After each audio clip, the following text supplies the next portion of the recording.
beheaded. Now, we just recently saw the guillotine rolled out in a huge protest in Israel. 500,000 people in the streets. Basically, they are part of this global, what some call, or I call, the global insurrection against banker occupation. Has there been any communication between, let's say, the Tel Aviv, Wall Street, Athens, Cairo, Tunis? This is a global uprising. Do you see any of that global communication happening vis-a-vis Twitter and other sites, or just in any way? Yes, I receive emails and messages and letters from all over the world, especially Israel and Turkey and even Iran, everywhere. I see it all, and I just encourage everybody, get together as fast as you can, stop all that lefty factioning stuff that leftist men love to do. Women, come together, and it's ours, and we'll take it, and we'll fix it in a heartbeat. Okay, on the Twitter-osphere front, we have some questions from Twitter. I'm going to ask you a few Twitter questions. This one's from Bloated Lesbian, asks via Twitter. I've seen her. That's a funny name. She asked, if given the opportunity to confront Lloyd Blankfein or Jamie Dimon, what would Roseanne Barr say to them? You're under arrest. Short and sweet. Okay, next question from Bill Twaddle on Facebook. He asks, would you support an Occupy the Fed protest, seeing as without the corruption, the banking fraud couldn't continue? So this is a question about getting a little bit more fine-tuned and maybe occupying the nexus of this problem, the Federal Reserve. Absolutely. They got to go. They're out of here as soon as I'm elected. That will be my first act. First I will make war illegal. I'll get rid of the war on drugs and all other fake wars that we're losing in the United States, and I'll kick out the Fed, and I'll legalize marijuana and forgive all American working debt.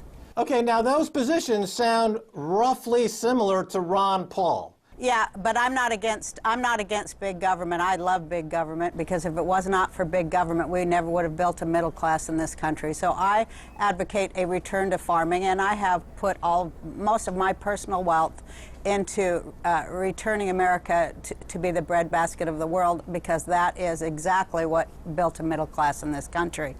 And so I'd like to see a return to that. And, you know, I advocate organic farming, heirloom seeds, and end to the Monsanto Corporation, which is poisoning the web of life, and just common sense solutions to what seems like insurmountable problems, but are actually very simple. All right, I want to now talk about solutions, because we started out the interview saying we would get into some possible solutions for Occupy Wall Street, and we promised people in the Occupy Wall Street that we would talk about some solutions. Now, let me put something out there, which is that the blood that makes the occupation of the banksters work, their stock and trade, is their stock price.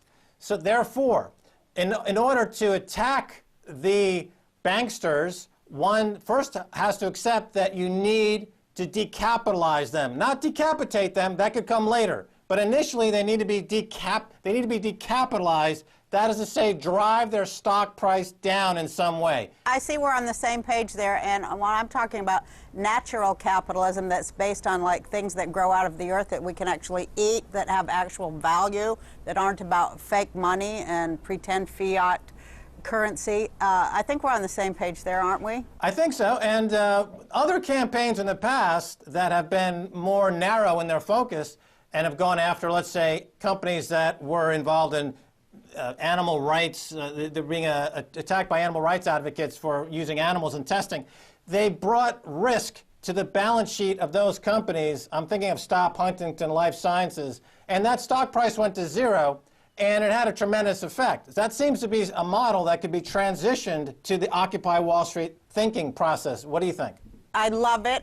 That's why I came on to hear more from you. Could you break it down and like say it simply? Tell people out there that don't have, that may not, just give them the simplest thing to do. What do you suggest the simplest thing we all could do would be?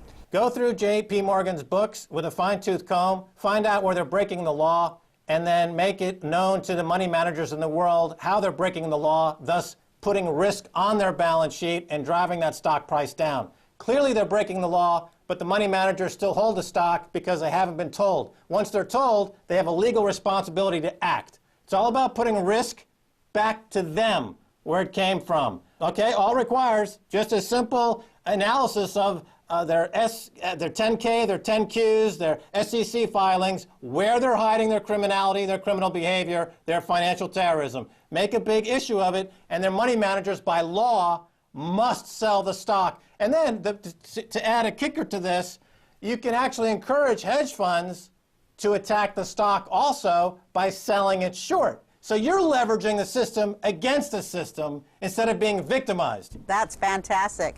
That is fantastic. I think that, you know, there's one big company that everybody should focus on, and we all know who that is. All right, now finally, last question. As you head back to Los Angeles, Roseanne Barr, are you taking the Occupy Wall Street fight with you, and if so, how so? I just continue to encourage people and to join them when I can, all over the place. And if I can't, like, be in Egypt or Tel Aviv, I have friends there, and I send them encouraging, heartening messages that, you know, to continue, because we're fighting an enemy, I think, that can go down easily. And the more people know and the more aware they are, the easier it's getting. And people are getting aware and more aware every second of how interconnected and how small the group at the top, that 1%.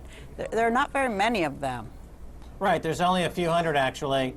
And yeah. So let's just to get this straight. And some of them could actually, I think, be shamed into doing something different, because a lot of them have souls and are human.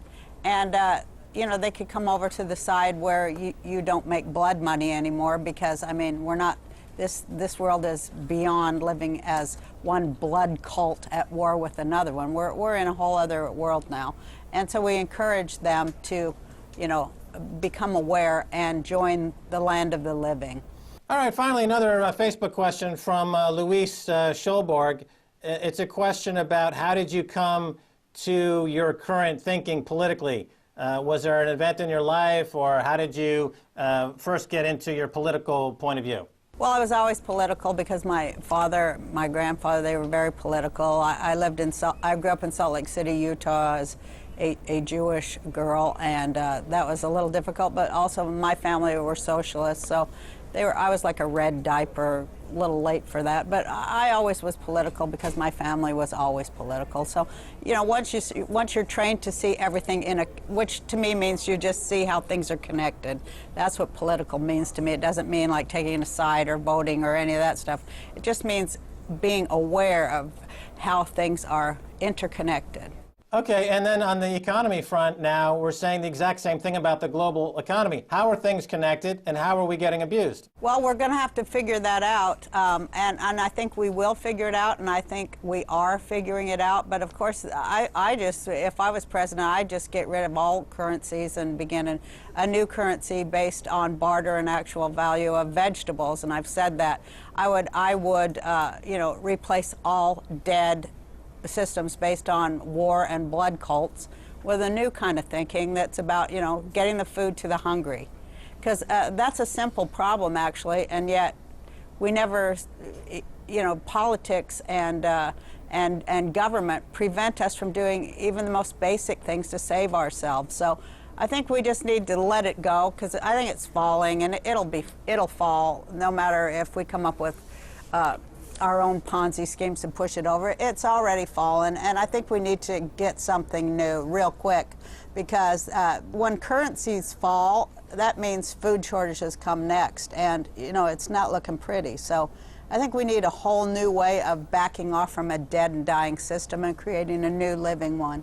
All right, Roseanne Barr, that's all the time we have. Thanks so much for being on the Keiser Report. Thanks. All right, and that's going to do it for this edition of the Keiser Report with me, Max Keiser, and Stacey Herbert. I want to thank my guest, Roseanne Barr. If you want to send me an email, please do so at keiserreport